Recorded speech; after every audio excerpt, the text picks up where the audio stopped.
یہ 27 دسمبر کی ایک شام تھی، کافی ڈپریسنگ اور ہیکٹک اس وجہ سے تھی کہ پاکستان میں اس وقت جو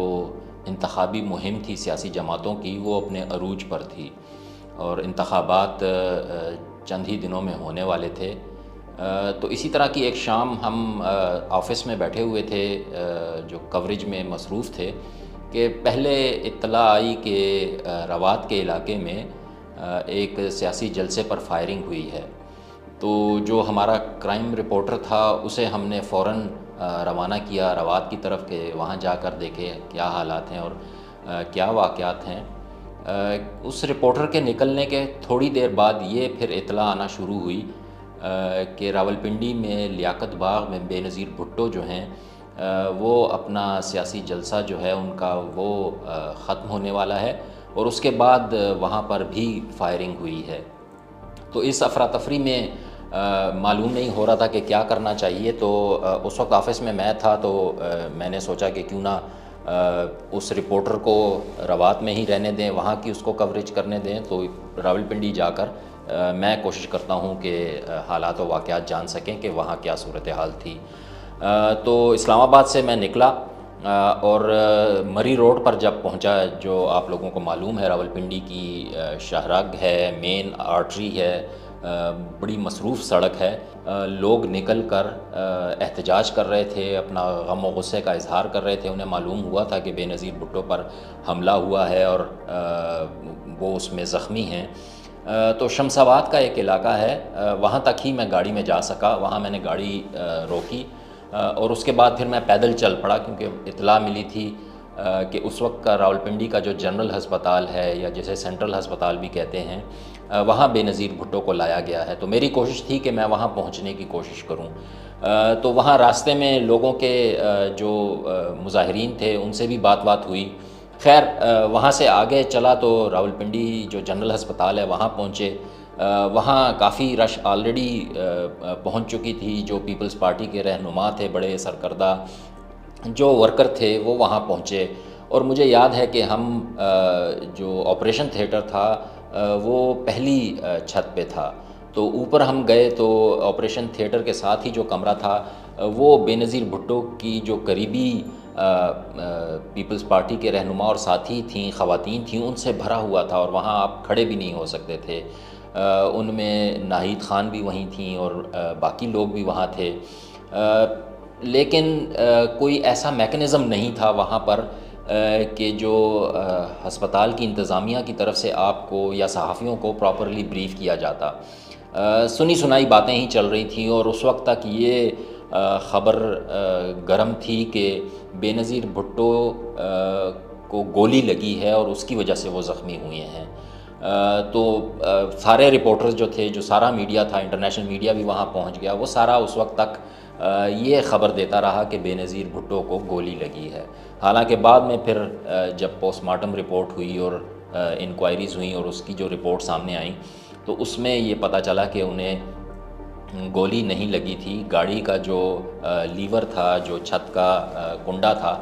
ان سے ان کا سر ٹکرایا تھا اور اس سے ان کو شدید بلیڈنگ ہوئی تھی۔ اس کے بعد پھر ہم وہاں کھڑے رہے کافی دیر اس انتظار میں کہ کوئی اطلاع ملے، کوئی معلومات ملیں، لیکن کافی دیر تک، رات گئے تک پھر وہیں بے نظیر بھٹو کی جو علاج ہے یا ان کو بچانے کی کوشش کی جاتی رہی۔ مجھے یہ بھی یاد ہے کہ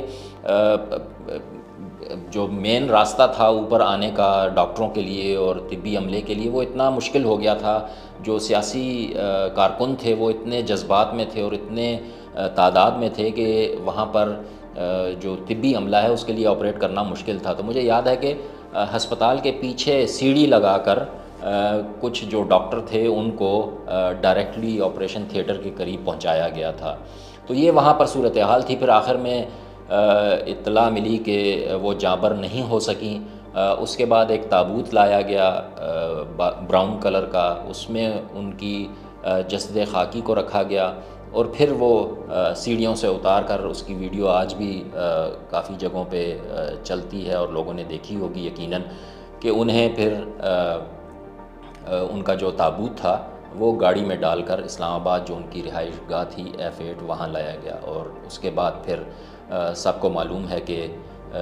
کافی اس پر تحقیقات ہوئیں کہ لیاقت باغ میں یہ کیا ہوا، کیسے ہوا، کیوں ہوا۔ سینئر پولیس افسران کو بھی انکوائریاں اور جیل سفر کرنی پڑی۔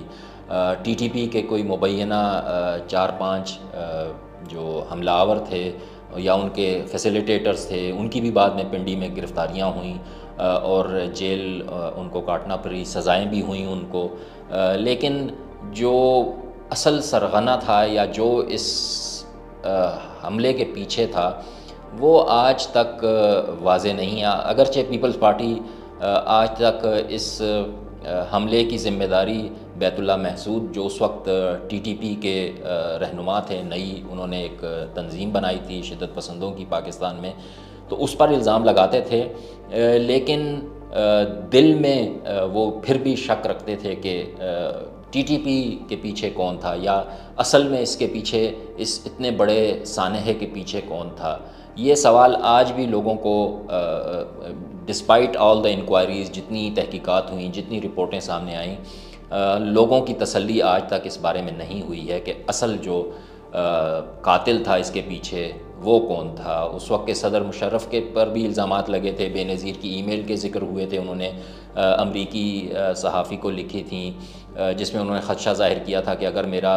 قتل ہوتا ہے تو 4 لوگوں کے انہوں نے نام بھی لیے ہوئے تھے جن میں صدر مشرف کا نام بھی تھا، لیکن کوئی ایسی بڑی شخصیت اس واقعے میں سامنے نہیں آئی جس پر کوئی ثبوت ثابت ہوا ہو کہ وہ اس میں ملوث تھے۔ تو آج تک یہ لوگوں کے ذہنوں میں سوال جو ہے وہ حل طلب ہے۔ اور بے نظیر بھٹو کا کوئی واقعہ پہلا واقعہ نہیں تھا پاکستان میں۔ پاکستان کے قیام کے فوراً بعد آپ لوگوں کو یاد ہوگا کہ لیاقت علی خان صاحب جو وزیر اعظم تھے، ان کا بھی راولپنڈی میں قتل ہوا تھا۔ اس کی بھی تحقیقات کوئی واضح سامنے نہیں آئی تھی کہ وہ شخص جس نے حملہ کیا تھا اس کے عزائم کیا تھے۔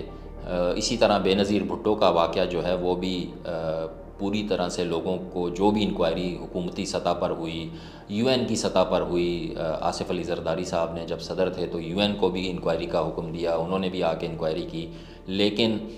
کوئی واضح جواب آج تک نہیں مل سکے۔